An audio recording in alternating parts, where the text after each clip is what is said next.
Ok, estamos en la continuación de la lectura del documento Los próximos 50 años de la Tierra, que estamos llevando a cabo, escrito por Lyndon LaRouche. En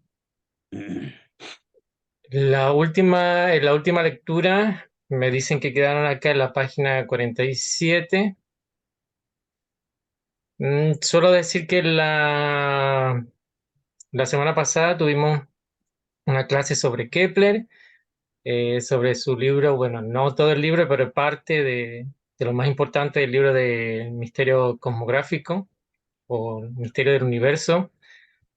Eh, Así que esa clase ya está disponible para los que quieran revisarla y es una de las cosas que siempre la Rouge mandó a que todos en el movimiento estudiaran y ojalá todas las personas, ¿no? En todas partes. Eh, Así que no sé si alguien quiere comenzar a leer. Entonces le hago, pues, le hago un ratico yo. Es que Ok, Alberto, por favor. estuve por fuera. Arranco. ¿Qué tan viejo es el universo? ¿De aquí arranco No, a dónde? Humberto, espérame, un poquito antes, al principio, si puedes comenzar al principio de la, Por de lo la mejor, página. a Sí, fin por de favor. ilustrar. Sí, donde Bueno, dice a fin de ilustrar ese concepto. sí, sí, sí. A fin de ilustrar ese concepto de un principio general de desarrollo, toma los ejemplos siguientes. Con lo mejor del conocimiento del que nos han informado hasta ahora, el cuadro general es que nuestro Sol cobró existencia como un objeto solitario girando a alta velocidad, el cual, de conformidad con el razonamiento de Kepler, arrojó parte de su materia a un disco a su alrededor, disco que probablemente formó un plasma polarizado en el que después el impacto de la radiación en esta región del Sol generó esas fracciones superiores de la provisión básica del sistema solar, de elementos de la tabla periódica de Mendeleev. Entonces, este material de esa región del disco fue, comillas, destilado fraccionalmente para ocupar las trayectorias orbitales predeterminadas de las características armónicas que Kepler calculó. Tal como Gauss lo razonó, las características de la órbita determinaron la condensación del material orbital en al menos la mayoría de los planetas y las lunas relacionadas. Más allá de eso, el universo entero es también un dominio en autodesarrollo. Así, para ese universo, la ciencia no es en lo primero un asunto de objetos fijos, sino de procesos de cambio ordenados que, en lo principal, gobiernan la generación de cualidades superiores, expresadas incluso como nuevos estados físicos revolucionarios, comillas, del universo en su conjunto. ¿Sigo con el comentario? ¿No? ¿Qué tan viejo es el universo? ¿Qué tan viejo es el universo? En el fondo, eso termina por ser una pregunta simplona. ¿Cómo mide uno la edad de un proceso característicamente kepleriano, riemanniano, fuera del cual no hay nada? Un proceso que Einstein describió con justicia como finito pero ilimitado. Por tanto, ¿mediante cuál norma concebible podríamos medir un ritmo de reacción absolutamente fundamental o un ritmo constante de tiempo, como con una vara de medir ajena al proceso de desarrollo autónomo en ese universo? Una a priori, contrario a lo que creen los gnósticos, el creador vive en una simultaneidad eterna de lo que he definido aquí como un sistema de relaciones expresado mediante la función de los verbos vivos. Ese último es el único universo que podemos conocer mediante experimento, del modo que lo implica el razonamiento de Filón contra Aristóteles y, de forma implícita, contra Claudio Ptolomeo. También, bien bueno. Por consiguiente, Para confinar el diálogo a la realidad son los cambios de estado en un universo que cualitativamente busca su propio desarrollo, los que deberían representar los límites escogidos que le incumben a la ciencia. El aspecto importante a remarcar es que aún el universo patentemente abiótico, mismo que el propio creador vivo habita de forma activa, es ya un universo que procura su propio desarrollo, pasando por cambios cualitativos de estado ontológico implícitamente ordenados. De manera que conforme sigue saliendo el cuadro, vemos que la condición de nuestro planeta ha pasado por cambios de fase internos, todo dentro de un sistema solar en evolución, un proceso que ha rebasado lo que el método de Vernadsky considera como fósiles de lo generado en fases previas. Estos fósiles incluyen, entre otras cosas, los que son considerados recursos minerales disponibles para la humanidad, de los que en gran medida depende la economía moderna. Los métodos que Ritman asocia con la noción de experimentos únicos, como la aplicada al material tal como la obra de Louis Pasteur y sus seguidores, entre ellos el propio Vernadsky, define la existencia de un dominio físico experimental de los procesos vivientes y fósiles que su existencia activa produce, la biosfera, sin la cual no habría sido factible que la vida humana habitara el planeta. El mismo método de experimentos únicos define una clase de fósiles solo generada mediante las facultades sintéticas de hipotetización de la mente humana soberana, acumulaciones que, en un primer vistazo, son las huellas del progreso de la atmósfera. Estos tres dominios, así definidos, están múltiplemente conectados en el sentido de Ritman, pero de un modo tal que la humanidad le sigue en importancia al creador vivo de este universo único que existe y en el que está. Ninguna persona con la mente clara y que esté en el único universo existente que conocemos, puede dudar de forma razonable de la sabiduría de las oraciones concluyentes del primer capítulo del Génesis, mosaico sobre la naturaleza del hombre y la mujer por igual. Esto que acabo de decir sobre el hombre y la mujer es la base de todo el conocimiento humano verdadero. Este concepto de la humanidad así ubicada, es la única noción sólida del significado del término principios físicos universales válidos mediante experimento. Esta es la base de aquello que merece llevar el nombre de ciencia y de razón. Con los recientes desarrollos en nuestro planeta, hemos llegado al grado que ya no podemos depender de lo que en el pasado a menudo ha recibido el nombre de la generosidad de la naturaleza. Ya no podemos suponer que los procesos abióticos y bióticos del orden, del modo que estos pudieron cobrar existencia sin la ayuda del hombre, bastan para mantener a una población humana que está tanto en expansión como en desarrollo.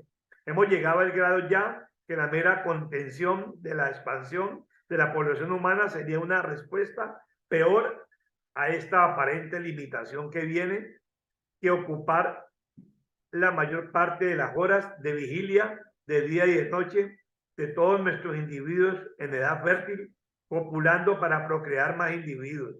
Solo el desarrollo de la condición y calidad del ser humano individual puede equiparnos para vencer el reto que presentan los límites aparentes que le impone la condición ahora en ciernes de las relaciones con los dominios de lo abiótico y de la biosfera. Términos que tenemos que dedicarnos a desarrollar el abasto de recursos abióticos y de la biosfera, de los que dependerá una vida humana más duradera y mejor. Este requisito que acabamos de expresar lo refleja el dominio de la economía política como un factor adicional de costo físico que tiene que pagarse de manera implícita como parte creciente del proverbial, comillas, costo de la mercancía vendida en cada rincón de este planeta y, por consiguiente, en todo el orbe de su conjunto. Aquí es donde la combinación de no lograr un desarrollo equilibrado de las poblaciones enteras de las diferentes naciones asiáticas, por ejemplo, y los efectos destructivos del frenesí de los últimos 40 años de ese mentado cambio de paradigma cultural conocido como la contracultura ecológica, comillas, postindustrial, ha llevado al mundo a un estado de ruina acelerada, no solo de la crisis económica del actual sistema mundial, sino de la inminencia de una crisis de desintegración física que amenaza a la población humana de este planeta en tanto sistema físico. Si ese hecho no condiciona la realización de un diálogo de cultura, entonces el diálogo pretendido no será de beneficio, sino más bien una catástrofe apocalíptica para toda la humanidad por generaciones aún por venir. Esa es la primera regla del juego apocalíptica, del juego para bregar con el desafío que presentan las necesidades urgentes en cuanto a la regulación del dinero, el crédito, los precios, el ingreso y la formación de capital. Bueno, creo que está ahí una buena discusión, ¿no? ¿Qué sigue leyendo, Carolina? ¿Quieres que siga, Humberto?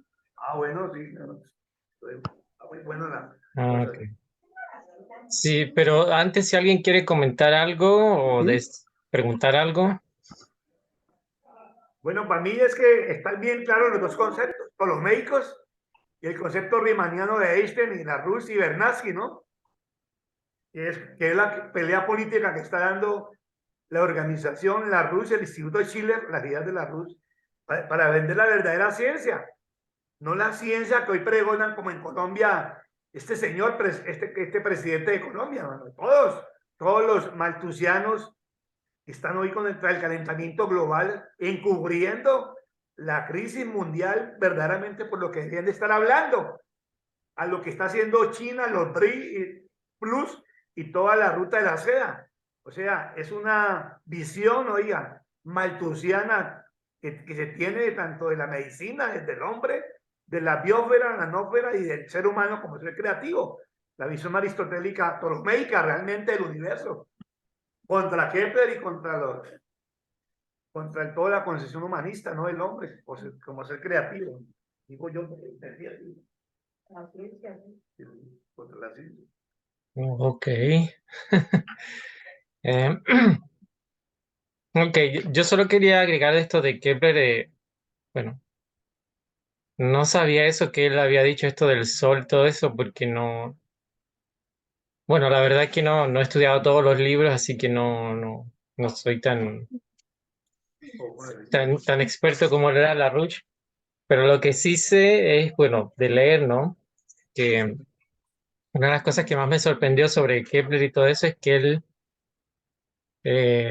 sí creo que se puede decir pronosticó, porque bueno, en esa época vieron que cuando él escribió su primer libro, cuando tenía 26 años, él, en esa época creían que solo habían 6 planetas, que no habían más. Y hay una parte que se llama el cinturón de asteroides, que es, bueno, eso se sabe hoy en día, en esa época no se sabía, que está entre Marte y Júpiter, creo que sí. Bueno, nadie sabía que existía eso y Kepler, cuando descubre todo esto de las armonías de los planetas y todo eso, él dice que hay una parte, esa parte, ese gran espacio, que ahí debería haber habido un planeta, que debería estar. Bueno, que algo pasó y por algún motivo no estaba. Y de hecho, creo que, bueno, eso lo sé hasta cierto punto porque lo leí en unos documentos donde Lin lo dice, donde LaRouche lo dice, y otros del movimiento donde hablan de eso, pero después estuve investigando un poco y claro, después, ahora hace no mucho se descubrió que eso era un planeta que se estaba como formando ahí y por algún motivo no se sabe si chocó con otro planeta, sus órbitas chocaron o con un asteroide o por algún motivo El planeta se desintegró porque no alcanzó a entrar bien como en órbita, ¿no? No alcanzó a formarse y a tomar su órbita y se creó ese cinturón de asteroides que existe hoy en día. Entonces, pero bueno, la cosa lo interesante es que Kepler lo predijo, ¿no? Sin ni siquiera verlo, y nadie lo había visto nunca, nada, y él pronosticó que tendría que haber algo ahí, ¿no? Y bueno, eso se descubre después, ¿no? Con la era de los mejores telescopios, los satélites, todo eso se descubren todas esas cosas, ¿no? Así que solo lo digo para que se motiven a estudiarlo, ¿no? Solo por eso. O sea que la única huella que muestra que había ido allí en la parte de la destrucción de los asteroides había un planeta. ¿Cuál fue la huella allí? Los asteroides. Están esa. Claro, hay como un cinturón en esa parte entre Marte y Júpiter, sí, Marte y Júpiter, hay un cinturón de asteroides que orbita, ¿no? Alrededor del Sol. Tiene una órbita especial como todos los planetas porque no son circulares, como ya saben, pero está ahí, ¿no? Y se cree, bueno, hoy en día siempre están estas teorías, estas hipótesis que no sé qué tan comprobadas están, pero una de las hipótesis es que sí, o sea, había un planeta que se estaba formando en el cinturón y por algún motivo no alcanzó a formarse y se destruyó entre esos asteroides. Esa es una de las teorías que se cree que puede haber sucedido. O que su órbita chocó con la de otro planeta más pequeño o una especie de asteroide que lo destruyó, lo desintegró en todas. Ah, Pero, bueno, sí, Mauricio, entonces ¿cómo se formaron los planetas? Si fue con cinturón de asteroides y resistieron estos que tenemos, estos 8 que tenemos, estos planetas que tenemos, bueno, resistieron es que, a esa energía de los asteroides. Fuimos más fuertes, estos, por ejemplo, la Tierra fue fuerte a ese pues cinturón no de sé, no asteroides. tengo idea. No tengo idea. Lo que pasa es que, claro, lo que pasa es que, sí, que tienes que pensar en el tiempo de los planetas, que es un tiempo, bueno, el tiempo no es absoluto, entonces no sé cómo decirlo, pero bueno, es como lo que decía un poco Einstein, que es relativo, pero no no de ese relativo que se usa hoy en día, ¿no? Sino de la teoría de la relatividad, que no la entiendo muy bien, pero bueno, la cosa es que es como que eh, no, como que los planetas tienen su propio tiempo. Bueno, el tema es que ellos tienen un tiempo que es gigantesco, ¿no? Al lado de nosotros. Nosotros llevamos, no sé, en la vida de ellos será como para nosotros un segundo, o sea, toda la historia de la humanidad, de lo, qué sé yo, 10.000, 20.000, quizás más, ¿no? 100.000 años antes de Cristo, para los planetas es un segundo. Entonces no sabemos antes y de hecho de la vida, ¿no? Creo que la vida, el tiempo de lo vivo, ¿no? De las cosas vivas en la Tierra no es gran cosa en comparación con lo antiguo que es el Sol y los planetas. Entonces tienen que recordar que ahí pueden haber chocado asteroides con la Tierra, con otros planetas. El tema a lo que voy es que Kepler lo que hace es decir que hay una armonía, entonces esta armonía se da en todos cada planeta tiene su órbita, su lugar en el sistema solar porque están como en una armonía, ¿no? En una proporción, en un orden armónico que él lo descubre y dice que entre Marte y Júpiter tenía que haber algo, no debería de haber ese espacio tan grande vacío. Y sí lo hubo, lo que pasa es que no alcanzó a ser un planeta y solo es un cinturón de asteroides, porque quizás no estaba en armonía, no sé, la verdad no sé, pero es esa visión de Kepler, a eso me refiero, ¿no? A esa capacidad de Kepler de, de la que habla Larouche.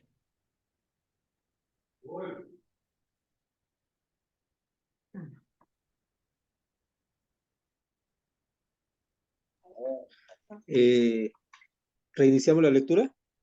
Sí, Correcto. 3. Un sistema de tipos de cambio fijos.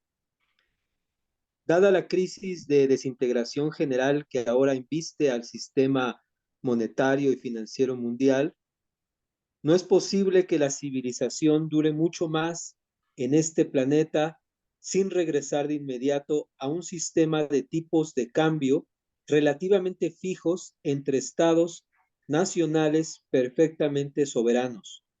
Un regreso a un mundo cuyos asuntos económicos estarían organizados de un modo parecido al del sistema original de Bretton Woods del presidente estadounidense Franklin Roosevelt.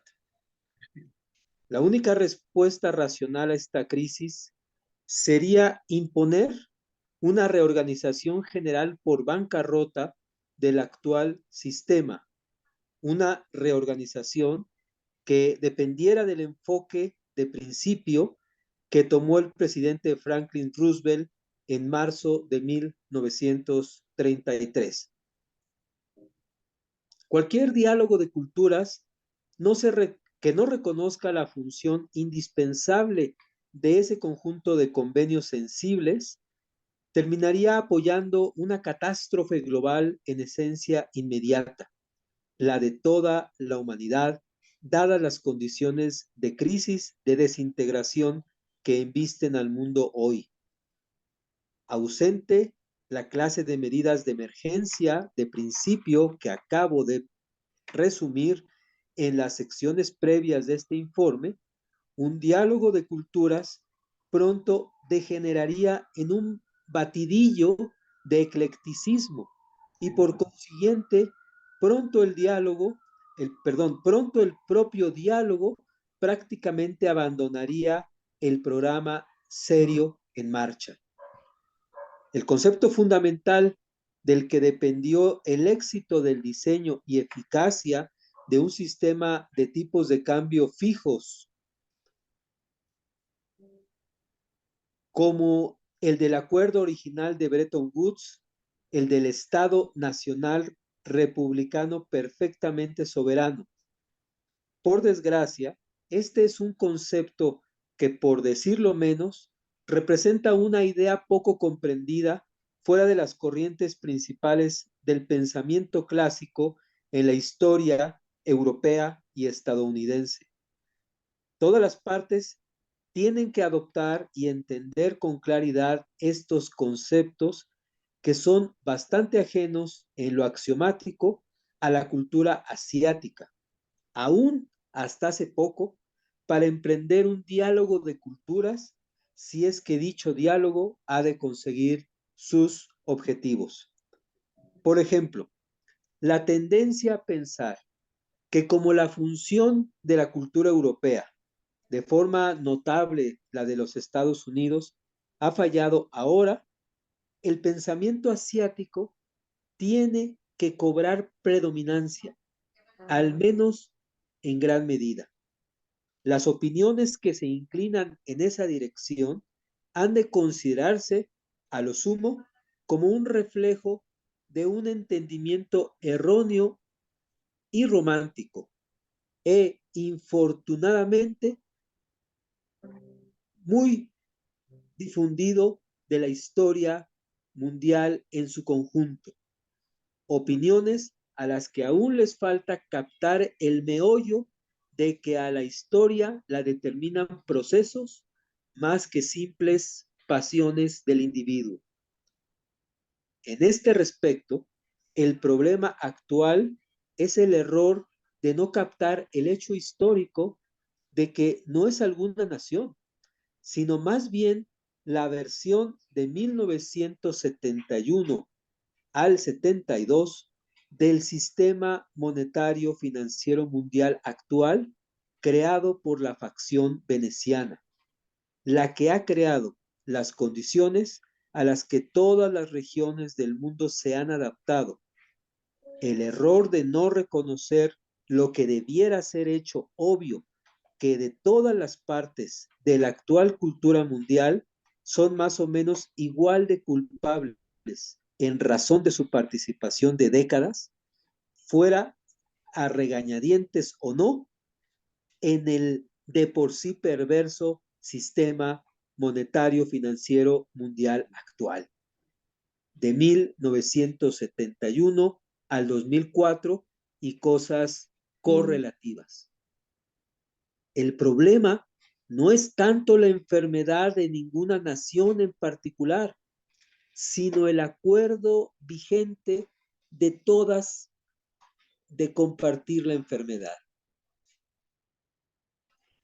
De ahí que antes de volcarnos a los aspectos concretos del diseño necesario semejante sistema de tipos de cambio fijos, tenemos que poner en perspectiva el elemento unificador y, por tanto, de modo implícito, monoteísta, que reside en la base cultural para la fundación y existencia de un sistema de veras autosuficiente de estados nacionales republicanos soberanos, del que en última instancia dependería la idea exitosa de un diálogo de culturas.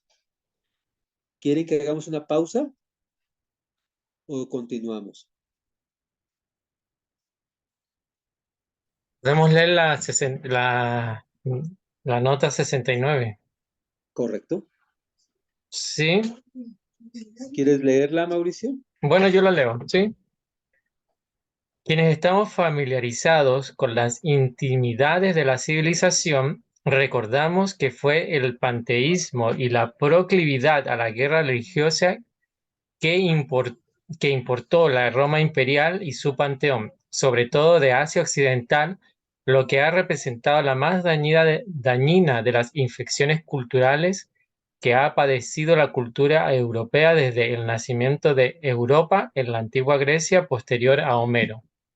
Ver de Pache Fidei de Nicolás de Cusa. Ver también mis comentarios anteriores aquí sobre el gnosticismo de Claudio Ptolomeo, que tuvo orígenes similares. Ok. Continuamos. Esto significa, al menos de manera implícita, que el Estado Nacional Republicano, eficazmente soberano, no debe, y en las condiciones del mundo hoy, no puede fiarse de su propia voluntad autónoma, como los orates del régimen estadounidense de Bush han seguido tratando de hacer. La verdadera soberanía depende de la dedicación consciente y voluntaria de la nación al bien común de todas las naciones y pueblos. Así, el Tratado de Westfalia de 1648 ilustra este principio de ley natural entre las naciones. La soberanía tiene que ponerse sobre el tapete de los asuntos mundiales, poniendo en primer lugar las consecuencias de las decisiones para todas las naciones del planeta, y en segundo, sus propias preocupaciones especiales, como quedó claro en la adopción del Tratado de Westfalia de 1648. Esa fue la diferencia entre los logros del presidente estadounidense Franklin Roosevelt, quien vio el destino de su nación en el futuro del mundo entero, incluso en la liberación de aquellos sometidos al colonialismo, y los miserables fracasos de su neocolonialista sucesor inmediato. De otro modo, sin el principio que reflejó el Tratado de Westfalia, cualquier acuerdo degenerará más o menos con rapidez en un mar de heteronomía. Procedo ahora, de inmediato, siguiendo esa línea de razonamiento de principio. Primero que nada, tenemos que ponerle fin al engaño de que los asuntos de lo que se da en llamar cultura pueden separarse de forma competente de los de la economía, o de que los principios de la economía han de interferirse de manera competente de lo que de lo que sea que hayan escogido como un conjunto de valores culturales ecuménicos. Es sabido que las políticas vigentes del liberalismo anglo-holandés sí coexisten, por desgracia, con lo mejor que resta de la cultura europea clásica, pero lo hacen como adversarios a muerte. Este es un acomodo en el que una torturada cultura europea clásica vive liberalmente con grilletes. Es una cultura que mora y que a veces canta bellamente como los personajes del coro de los prisioneros de la ópera Fidelio de Beethoven. Pero la canción es el himno de los habitantes del calabozo del liberalismo. En cualquier caso, dígase lo que se dijere de las condiciones mundiales del pasado, sin una sociedad organizada de un modo congruente con los principios que pongo de relieve en este informe, como en otros escritos pertinentes, del modo que lo expresa el sistema americano de economía política. No hay forma alguna de que un producto feliz de un diálogo de culturas hoy pueda convertirse en una realidad en este planeta. Lo que ha de considerarse como la conexión oculta y misteriosa entre la cultura clásica y la economía en tanto la define ese sistema americano, es una cuestión que yace en el dominio del verbo vivo, del modo que se ha presentado ese tema en un capítulo previo de este informe. Ese tema,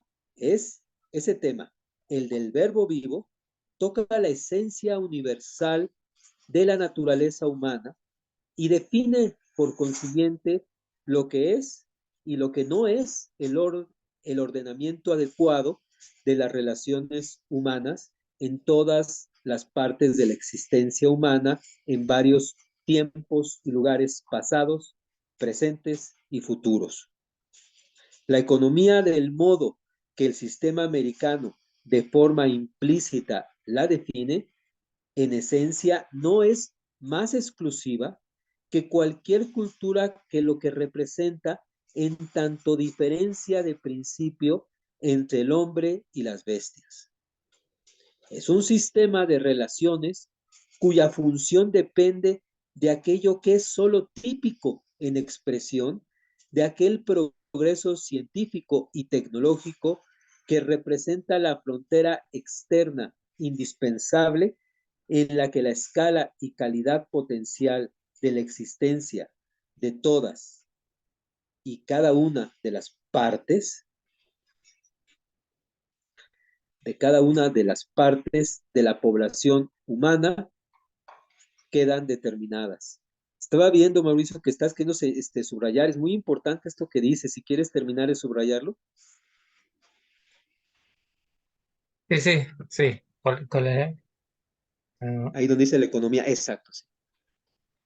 Sí, porque esto no lo había entendido tan bien hasta ahora. O sea, no lo entiendo del todo, pero esto lo deja un poquito más claro, ¿no? Uh-huh. ¿Cuál es la relación entre la economía y la cultura? Así es. Porque siempre, bueno, no siempre. En el fondo hoy en día se tiende a separar, ¿no? Como la cultura, bueno, que hoy la cultura es casi entretenimiento, lo que llaman entretenimiento, que dista mucho de ser una cultura, pero eso lo ponen como cultura y lo ponen como totalmente ajeno, ¿no? A la economía, ¿no? Como, bueno, esto no tiene nada que ver con, con lo que es economía, ¿no? La economía es el dinero y bueno, y se acabó y la cultura es la cultura y por allá aquello y nosotros, ¿no? Sí, así es. La cultura está bien para los museos Eso. y nos dejen mover especular y hacer el casino en el cual se vive, todo se obtiene, lo que te permite entretenerte, dinero para entretenerte, ¿no? Bueno, seguimos. Este concepto Es, por supuesto, muy distinto y contrario a esa falsa idea hobbesiana, lockeana, del hombre que adoptaron los liberales y otros también. Es de hecho el concepto prometeico del hombre, al menos de forma implícita. Es un concepto del cual depende absolutamente el bienestar futuro de la humanidad en las condiciones que de forma peligrosa le acarrea al planeta la crisis hoy. El sistema de tipos de cambio fijos no es, a saber, un principio de la naturaleza, es solo la adaptación de la aplicación del principio a una situación concreta que existía en la época del sistema original de Bretton Woods y que sigue existiendo hoy como la única expresión práctica de ese mismo principio en las condiciones inmediatas del mundo en este momento. No obstante, es un reflejo práctico vigente de un verdadero principio subyacente de la naturaleza, al que, por tanto, le corresponde la victoria final, que es algo que tiene que entenderse precisamente de esa manera.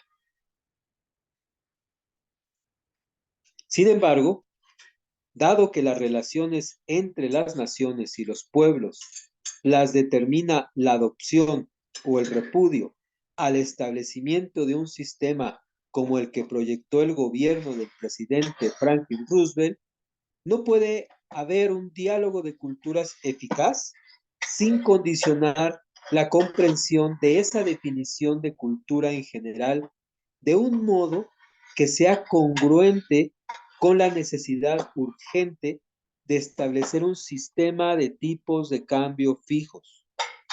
Nunca se ha diseñado reloj eficiente alguno para funcionar en base a la impresión de su apariencia externa, en base a la impresión que su apariencia externa cause a sus admiradores. Esa comprensión es ahora un punto de referencia ineludible para abrirle paso a un desenlace exitoso del diálogo mismo. Ese retorno a un sistema de tipos de cambio fijos sería tan solo un comienzo. Además de semejantes reformas inmediatas al sistema monetario financiero mundial, que son absolutamente imperativas, el mundo ahora atraviesa por cambios profundos cuyas implicaciones rebasan por mucho todo lo que las instituciones ahora dominantes han estado dispuestas a considerar. El restablecimiento de un sistema de tipos de cambio fijos debería considerarse apenas como una piedra angular, más o menos permanente, sobre la que tienden que erigirse adaptaciones exitosas mayores y a veces radicales a los cambios venideros. Al iniciar así el presente capítulo de este informe, debe advertírsele al lector, pero no en el sentido de que esto lo alarme, que conforme pasamos ahora al tema de la dinámica interna de un nuevo sistema mundial de estados nacionales republicanos, soberanos, separados, pero que colaboran, estamos bregando con un tema que en su expresión perfeccionada tiene cierta unidad de efecto, de una sublimidad elegante, pero también de una simplicidad aparente que solo puede alcanzarse mediante lo que pareciera ser un contrapunto maravillosamente complejo. A fin de cuentas, tras reflexionar lo suficiente sobre este aspecto paradójico del asunto, debemos recordar que este contrapunto refleja también la forma en que funciona la mente humana en su grado óptimo, a un estado mental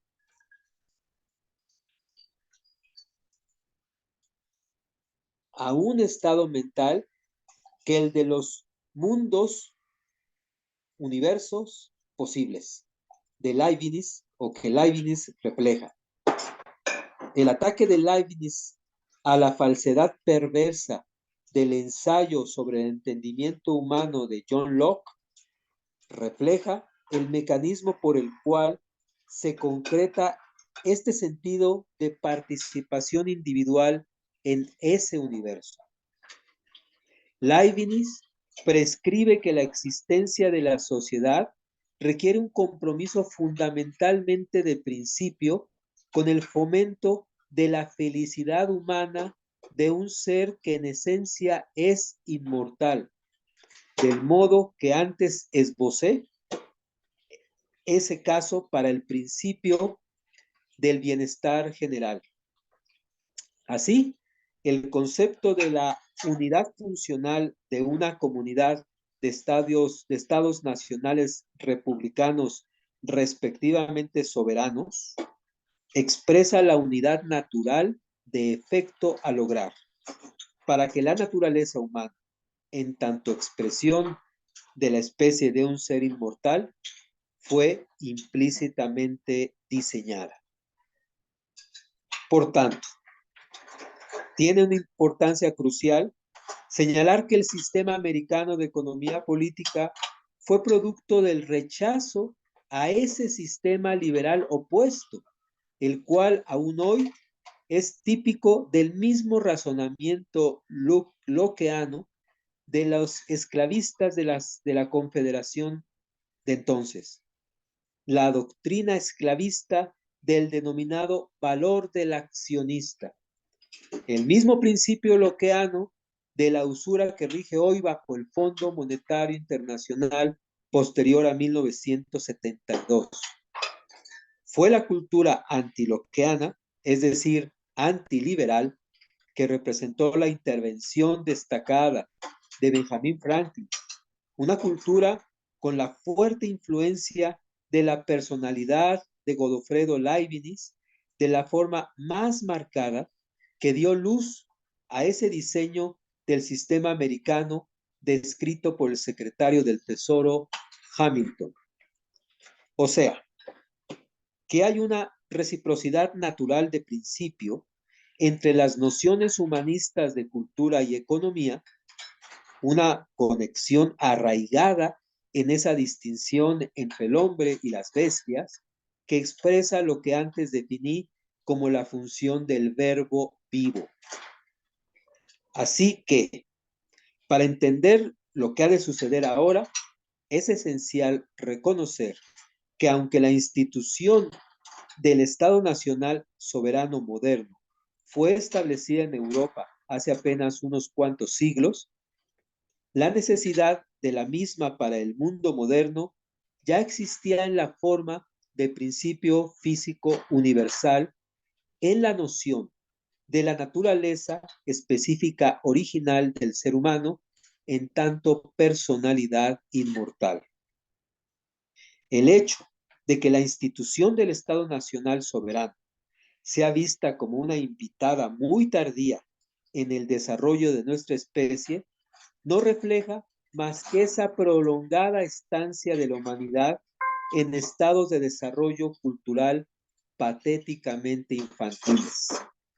Por consiguiente, el desafío subyacente en un diálogo de culturas hoy es la urgencia de liberar a las capas influyentes principales de toda la humanidad de las garras de los hábitos culturales considerados como las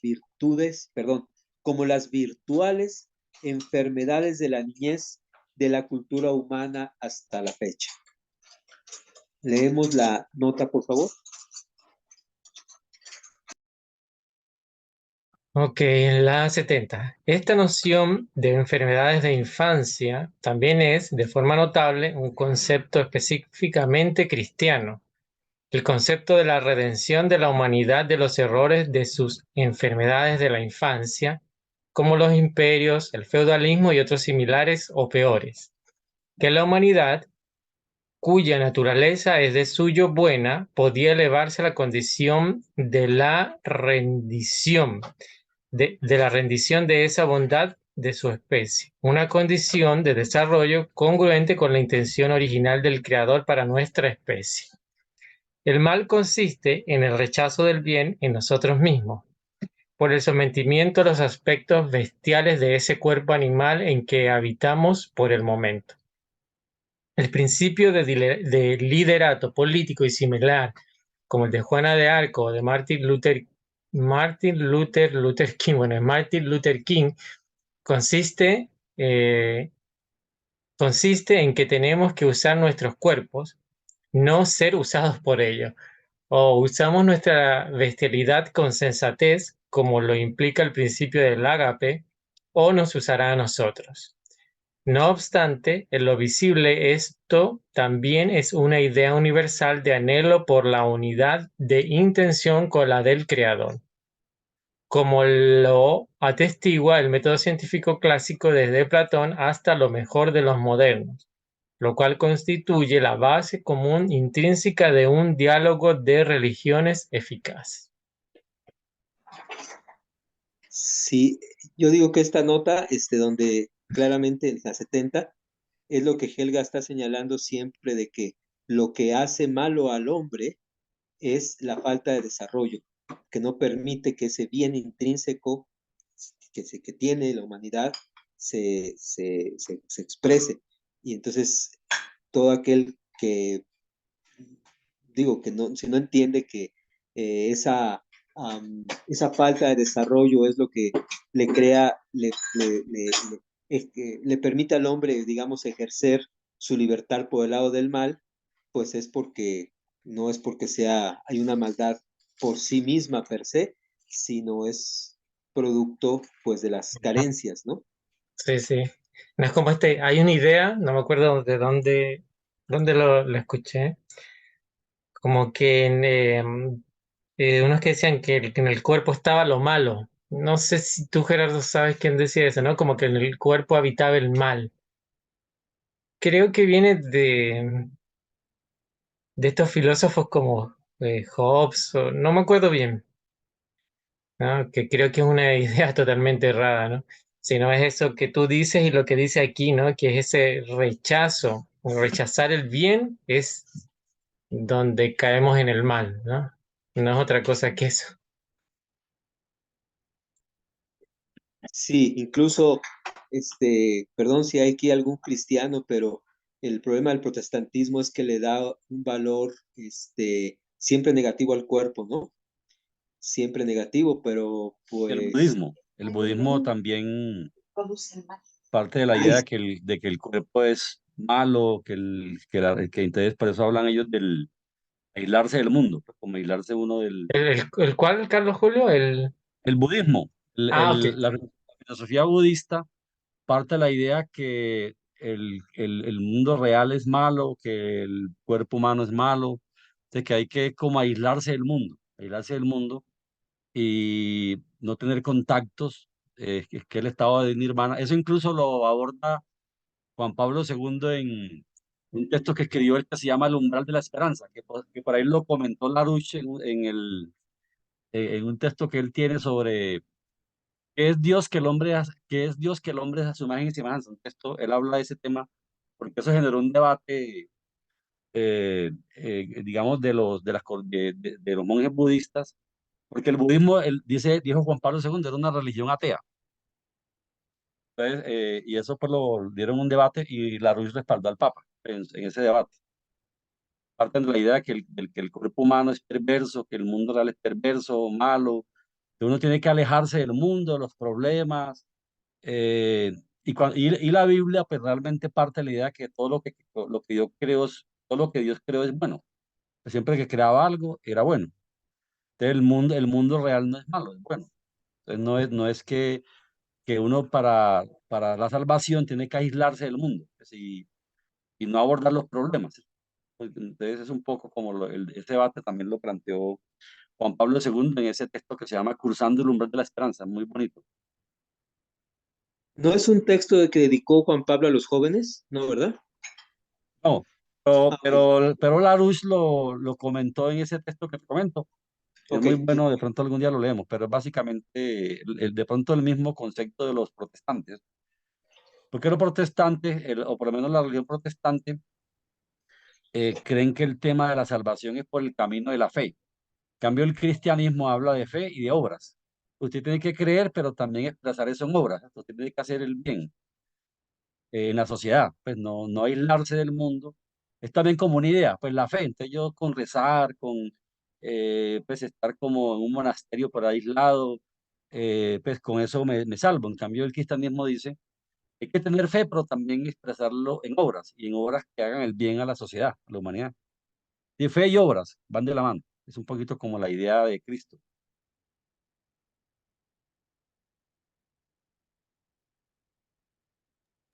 sí, me decía una compañera que está escuchando que efectivamente eso viene de Lutero, Sí. Que y decía que solamente la fe justifica que sí que la fe justifica el y famoso que no hace texto falta.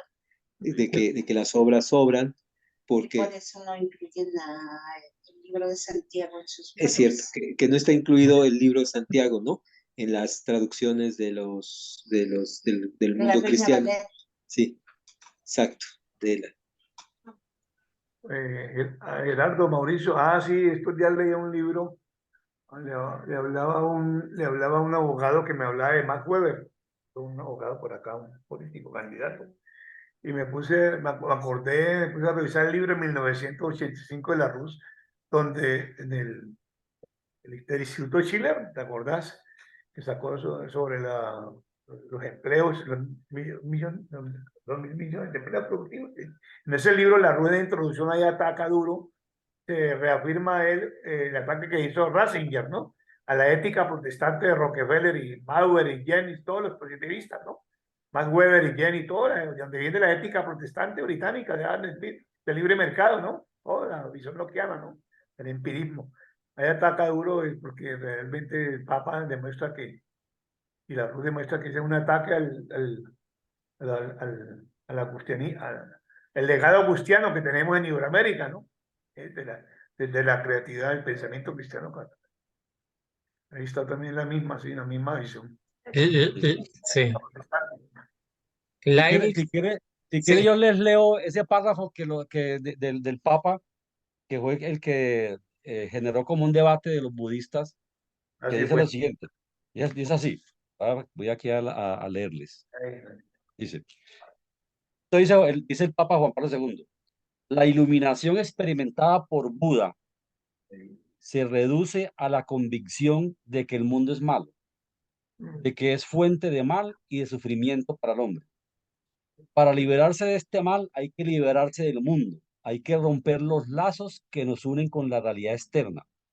Por lo tanto, los lazos existentes en nuestra misma constitución humana, en nuestra psique y en nuestro cuerpo. Cuanto más nos liberamos de tales ligámenes, más indiferentes nos hacemos en cuanto es el mundo y más nos liberamos del sufrimiento, es decir, del mal que proviene del mundo. Te pregunta el Papa, ¿nos acercamos a Dios de este modo?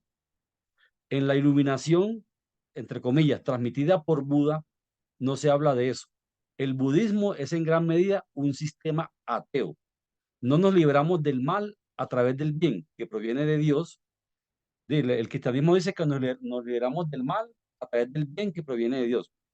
Nos liberamos absolutamente mediante el desapego del mundo, que es malo. Entonces el budismo dice que hay que desapegarse del mundo, aislarse del mundo para salvarnos.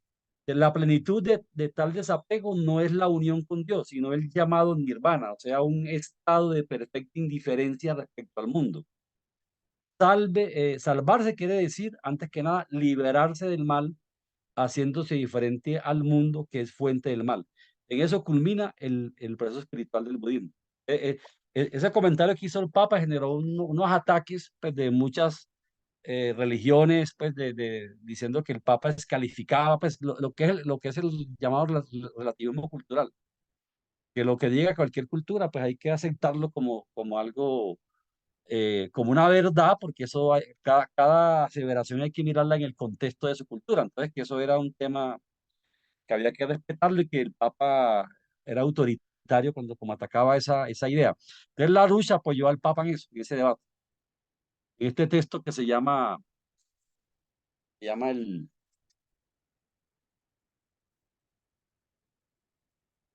¿Qué es Dios que el hombre es a su imagen? Así se llama Lo estaba leyendo en estos días y lo dejé de leer, pero voy a volver a reempezar la lectura, muy bueno.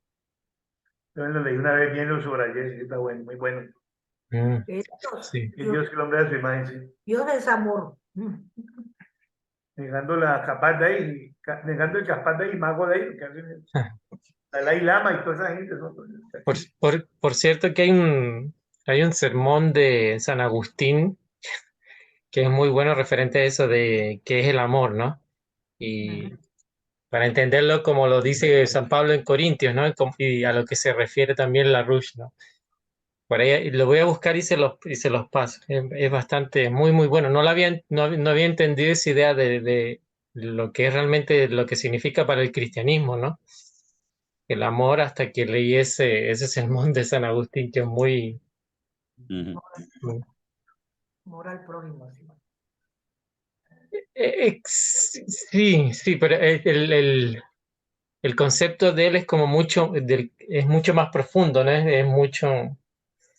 Por ahí cuando se lo envío lo leen y sí, o sea, eso de amor al prójimo es correcto, sí, pero bueno. A mí me estaba acordando que Leibniz también hace un ataque bien fuerte a esto de la fe.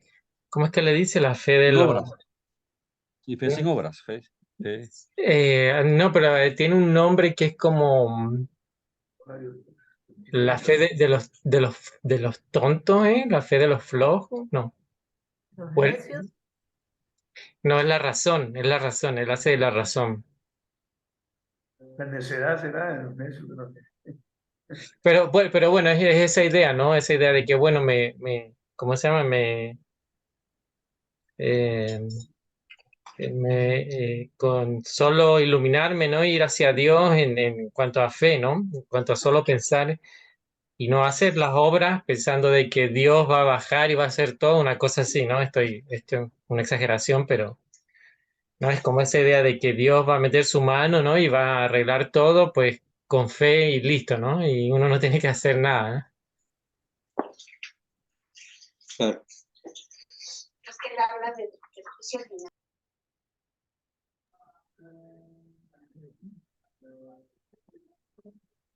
Ahí está lo que dice San Lucas, ¿no?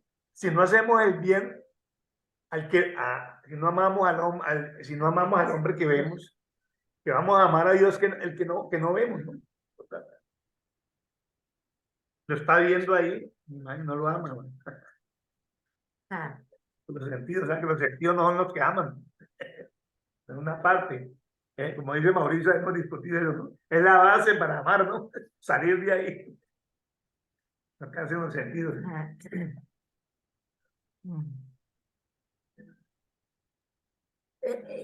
Yo me volví a leer la parábola de los talentos, que en otra Biblia dice que la parábola de los millones. Y ya como que entendí más o menos qué era lo que quería significar el que enterró el dinero lo enterró y no lo puso a fructificar, a multiplicar. Ya entendí por qué. Luego dice en la Biblia de que el que no le hace, al que no tiene, se le dará.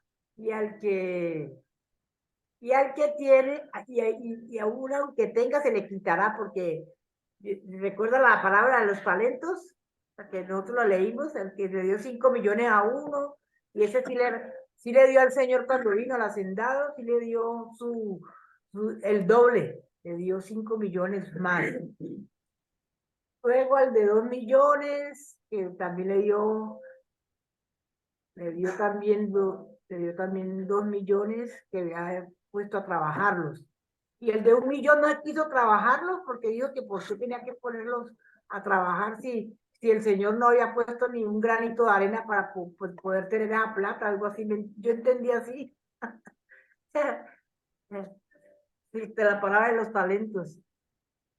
Pero mira, Mauricio, que por aquí, ¿sabes? Cuando estuve leyendo de San Pablo en Semana Santa, a San Pablo, ¿no? Y me encontré también en una agenda de Rabindranath Tagore, una frasecita buenísima, pues. Pero a la otra vez no sé si lo mencionaron, a Rabindranath Tagore, el hindú, ¿no? Muy bonito eso. Dice, la vida nos ha sido dada, pero solo se merece, con coma, dándola, o sea, el que da la vida, ahí está. Solo se merece dándola, ahí está la mensaje cristiano. La vida nos ha sido dada, pero solo se merece dándola, crear vida.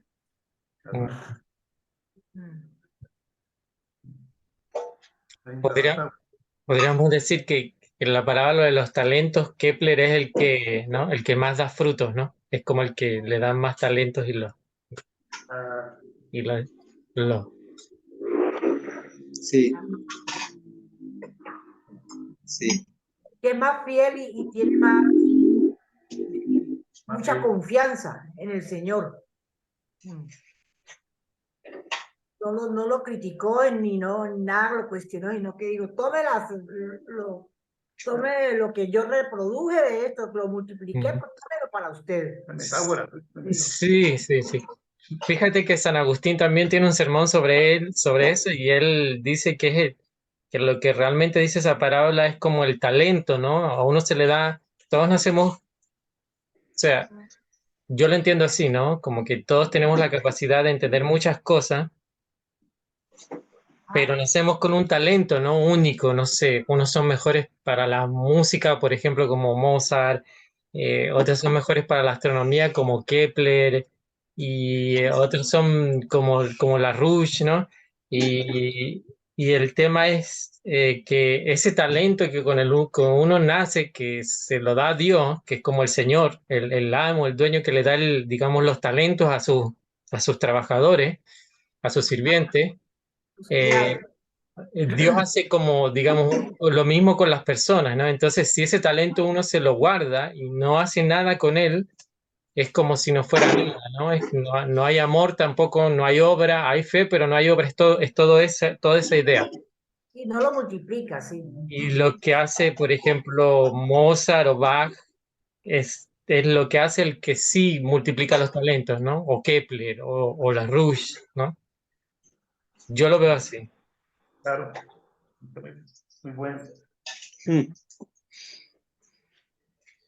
Ni siquiera lo usa para sí mismo. Continuamos hasta llegar hasta el... Así es. ¿Quieres seguir, Gerardo? Sí, que si quieren, si no, tú más, como quieran. ¿Por dónde vamos? 51. ¿Por la qué? 51. Las premisas. 51.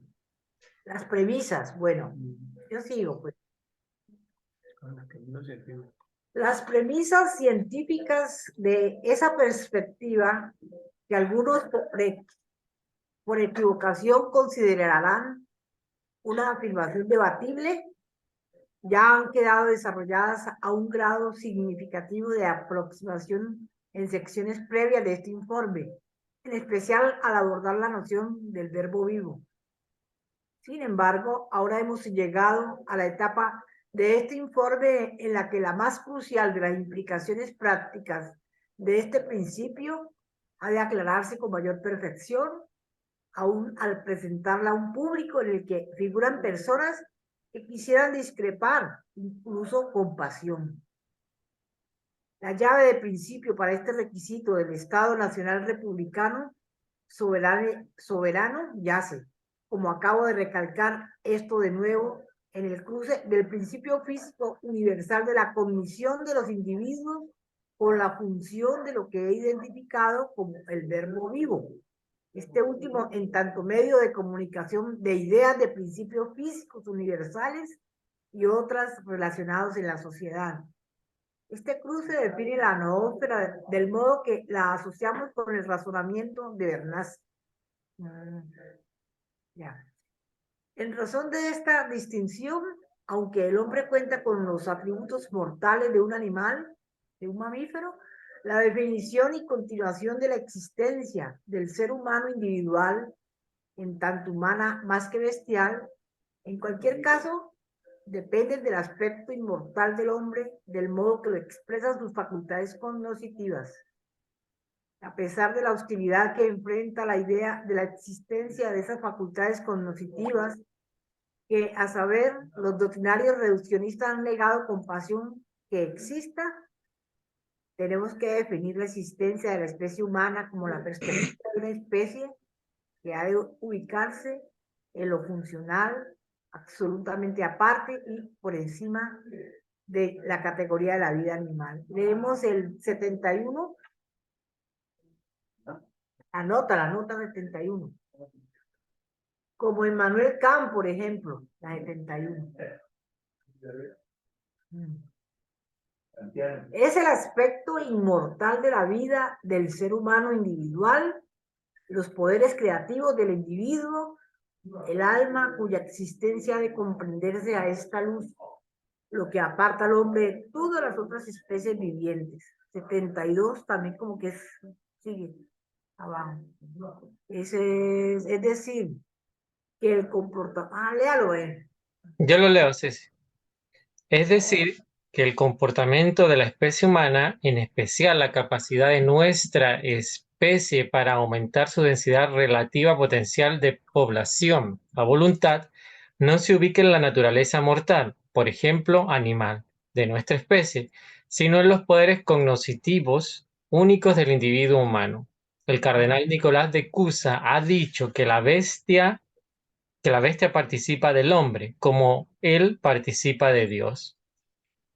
Por tanto, la bestia que carece de inmortalidad en términos funcionales participa de la existencia del ser universal, el individuo humano, en tanto hombre que mediante el principio del verbo vivo participa de Dios como la persona viva del Creador.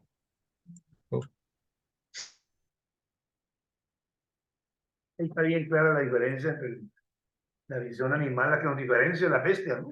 Sí, claro. Ahí tengo una vida biológica animal, ¿no? Pero el problema es que hacen lo que ellos creen aristotélico, ¿no? Bueno,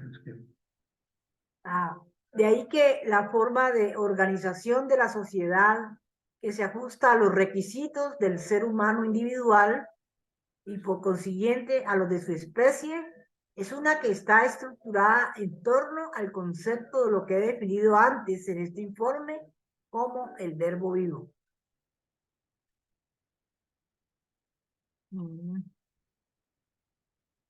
Esta es la base de principio para emprender un diálogo de culturas exitoso. Esto significa que la sociedad debe organizarse en torno a cómo se vuelven comunicables las ideas, los verbos vivos, entre quienes comparten un idioma específico cada vez más culto, que se sitúa en relación con otros rasgos culturales, tales como ese progreso científico y tecnológico en la economía que está relacionado con el uso de ese idioma.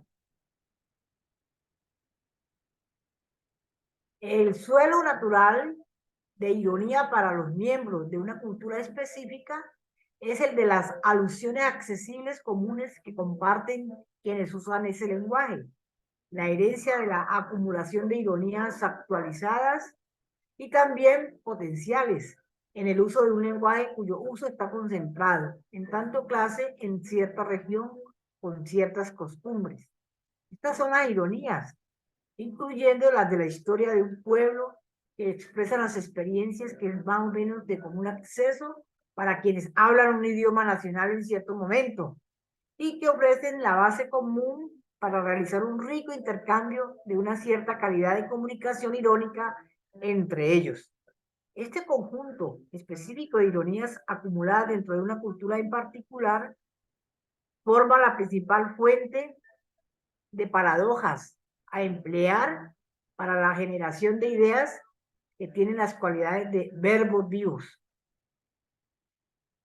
Los lenguajes como los conocemos son, en sus aspectos intelectuales inferiores, son objetos de los sentidos de la vista, el oído y demás. Sin embargo, el contenido humano de esos idiomas es el contenido cognitivo del lenguaje, del modo ubicado en el medio que representa el verbo vivo. a diferencia del parloteo de los pericos entrenados. Ciertas variedades de mirlos, los meros gramáticos, o dirán algunos, los seguidores de los profesores de Norbert Wiener y Noam Chomsky. Aquí en ese cuerpo del verbo vivo confluye toda la humanidad.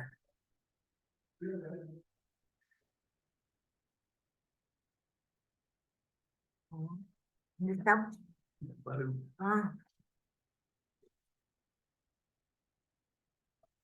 Sin embargo, la forma en que esos verbos vivos surgen en tanto expresión del conocimiento real depende de las funciones de lo que puede describirse como la dialéctica socrática de Platón, del modo que cada uno en particular tiene su propia forma de desarrollar dicha dialéctica.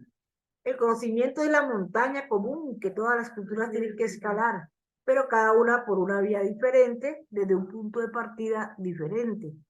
El potencial de que haya una convergencia ecuménica de principio mutuamente acordada yace en el dominio del verbo vivo, no en los aspectos de lo que podría compararse con el parloteo humanesco de los pericos o de los sonidos sintetizados de una computadora o las álgebras gramaticales. La separación de las culturas nacionales deviene así fundamental, pues los verbos vivos nacen en la mente al prestarle atención a esas paradojas encontradas a la espera en una cultura idiomática específica como la hablada. De prohibirle a cualquier parte de la familia humana experimentar el proceso de desarrollar el conocimiento de los verbos vivos de esta forma soberana, estaríamos prohibiéndole a esa parte de la humanidad el acceso a los medios que tienen disponibles y con los cuales pueden adquirir el conocimiento de las verdades comunes que representa su participación en los verbos vivos. La idea del imperio, o de lo que prácticamente es lo mismo, de la globalización, es y de por sí una negación de la humanidad de todas las partes que integran la cultura humana. Por decirlo de otro modo, el asunto de la cultura es el asunto de la verdad, del modo en que el método dialéctico platónico brinda una norma formal de veracidad. No es la verdad absoluta de las ideas particulares del momento, sino la verdad de estar libre de los efectos del desapego temerario por aquellas nociones de veracidad que quedan mejor identificadas por ese concepto que a lo largo de este informe he llamado el verbo vivo. Con veracidad debiéramos referirnos a una cualidad de aquello que al presente podemos conocer. Aún si lo planteado es correcto en lo formal, sin una norma de veracidad no hay nada de cierto en lo que se cree, y en consecuencia puede que la sociedad dé tumbos de una catástrofe de incertidumbre como la de los sofistas a otra. Así, la idea de veracidad en la toma de decisiones depende de ocupar a las poblaciones de cada cultura en la clase de proceso que de forma resumida he delineado aquí. Unimos a las culturas evocando una experiencia común de los verbos vivos a través de los medios específicamente adecuados a los antecedentes de la experiencia compartida o al menos compartible. Por tanto, el objetivo tiene que ser no buscar una componente entre opiniones discrepantes, sino las verdades superiores que existen en tanto verbos vivos, en las cuales culturas diferentes tienen que convergir con un propósito común. Esta cuestión puede reformularse aquí en los términos siguientes. Puede que estas ideas les sean accesibles a quienes hablan un idioma diferente o que el que habla esté familiarizado con una cultura de lenguaje diferente, pero la forma en que se formulan en la mente del que las usa encuentra su base necesaria en las ironías que pueden generarse en su propia lengua. Sin embargo, las ideas que son válidas serán susceptibles de que las reconozcan, de nuevo, como válidas en cada cultura del lenguaje, siempre que esa cultura sea una lo bastante desarrollada. Sin un acceso a esa acumulación de ironías actualizadas y potenciales, el desarrollo de los verbos vivos compartidos se ha abortado al menos a un grado significativo en lo funcional. De forma parecida, una población que no está acostumbrada a usar esas funciones de la ironía dentro de los márgenes del propio uso que hace de su idioma, carecerá de una capacidad bien desarrollada para funcionar de forma eficaz como una ciudadanía de esa nación o para bregar con la clase de ideas que representan los requisitos de las expresiones competentes de una ciudadanía. En efecto, puede decirse que el miembro de la sociedad que carece de ese grado de desarrollo cognitivo potencial está estupidizado. Esta clase de distinción en y entre las culturas expresa conexiones que tienen una historia. Estas conexiones entre culturas representan historia. Y fíjate por un momento en algunas de las implicaciones decisivas pertinentes de este hecho de la historia reciente. Comienza por uno de los más importantes de entre los hechos desagradables.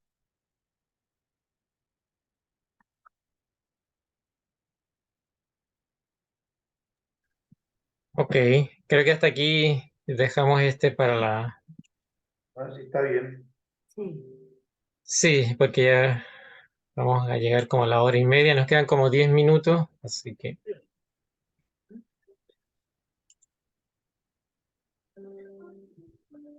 Listo, entonces nos vemos mañana. Gracias. Bueno, de mañana. Es bien, nada más déjame ver qué página es la 49 o la 50. 23, de información. 53. Ok, 53. Sí. perfecto. Bueno, gracias. Hasta Bueno. mañana.